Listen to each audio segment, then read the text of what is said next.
রাসূল বুঝাতে চেয়েছেন, আমি যখন তায়েফের মধ্যে দিনের দাওয়াত নিয়ে গেলাম, তায়েফবাসী আমার দিনের দাওয়াতটা অ্যাকসেপ্ট করে নাই, বরং আমার উপর চড়াও হয়ে বসলো, আমার উপর জুলুম নির্যাতনের উচ্চম রুলার চালিয়ে দিল। ফানতালাকতু ওয়া আনা মাহমুমুন আলা ওয়াজহি, সেই তায়েফবাসী আমাকে চিনতে পারে নাই, ছোট্ট ছোট্ট বাচ্চাদেরকে লেলিয়ে দিয়েছিল আমার পিছনে। ছোট্ট ছোট্ট বাচ্চারা লেলিয়ে যখন এসেছিল, ছোট্ট ছোট্ট পাথর নিয়ে আমি রাসূলের উপর আঘাত হানা শুরু করলো। আল্লাহু আকবার কোন। এই দিনটা আপনার আমার মধ্য পর্যন্ত আনার জন্য আল্লাহর হাবিব সাল্লাল্লাহু আলাইহি ওয়াসাল্লাম কত বেশি কষ্ট করেছেন আপনি কল্পনা করতে পারবেন না। আল্লাহর হাবিব সাল্লাল্লাহু আলাইহি ওয়াসাল্লাম দিনটা বোঝানোর জন্য তায়েফে গিয়েছেন। তায়েফের মানুষ দিন অ্যাকসেপ্ট করতে পারে নাই। যদি দিন অ্যাকসেপ্ট না করে রাসূলকে সরাসরি তার মক্কাতুল মুকাররমায় ফিরিয়ে দিত, কোনো কষ্ট হতো না। আল্লাহর হাবিব বলেন, সেই সময় তারা তাদের এলাকার ছোট্ট ছোট্ট বাচ্চাদেরকে, পাগলদেরকে আমার পিছনে লেলিয়ে দিয়েছে। নাউজুবিল্লাহ পড়েন। হাজারো ব্যথা বেদনার পরে ফিরে আসনি তুমি আপন ঘরে, দিনের আলো তুমি ছড়িয়ে দিতে চলে গেলে মদিনায় মক্কা ছেড়ে। হে রাসূল তোমাকে ভুলি আমি কেমন করে, হে রাসূল তোমাকে ভুলি আমি কেমন করে।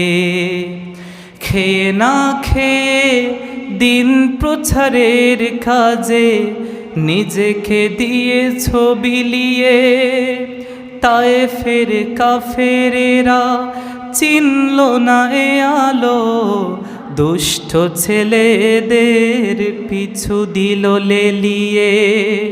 পাথরের আঘাতে ক্ষত বিক্ষত হয়ে সারা শরীর থেকে রক্ত ঝরে।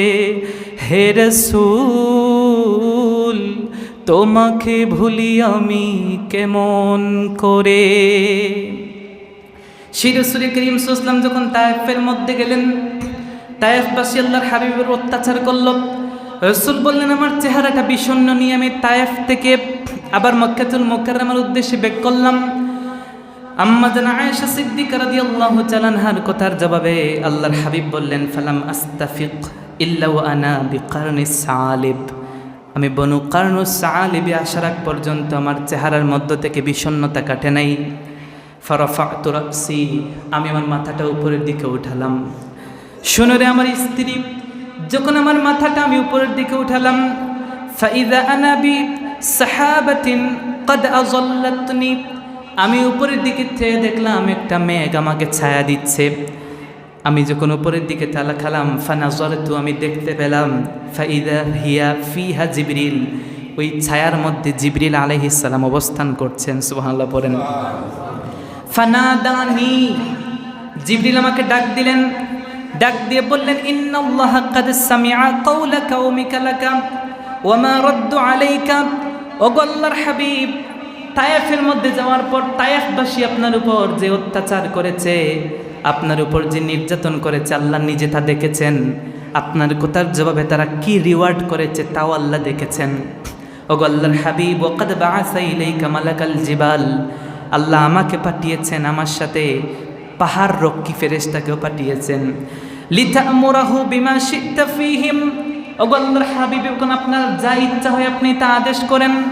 ফানাদানি মালাকুল জিবাল, ওই সময় পাহাড় রক্ষী ফেরেশতা আল্লাহর হাবিবকে ডাক দিয়ে বলল, ফাসাল্লামা, ওগো আল্লাহর হাবিব আমার সালাম গ্রহণ করেন। সুম্মা ক্বাল, অতঃপর বলল, ইয়া মুহাম্মদ, ওহে মুহাম্মদ সাল্লাল্লাহু আলাইহি ওয়াসাল্লাম, যালিকা ফীমা শি'তা, আমি হচ্ছি পাহাড় রক্ষী ফেরেশতা।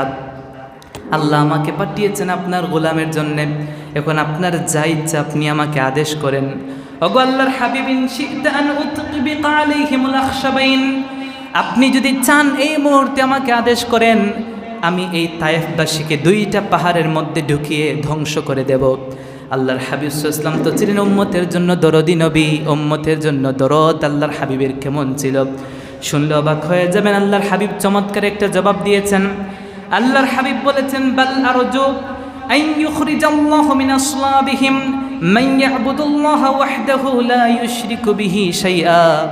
আল্লাহর হাবিব সাল্লাল্লাহু আলাইহি ওয়াসাল্লাম বদুয়া করেন নাই।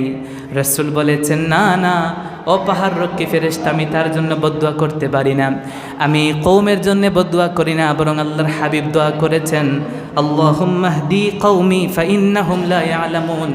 আল্লাহ, এই কওম বুঝে নাই, আমাকে চিনে নাই, আপনি তাকে মাফ করে দেন। সুবহানাল্লাহ।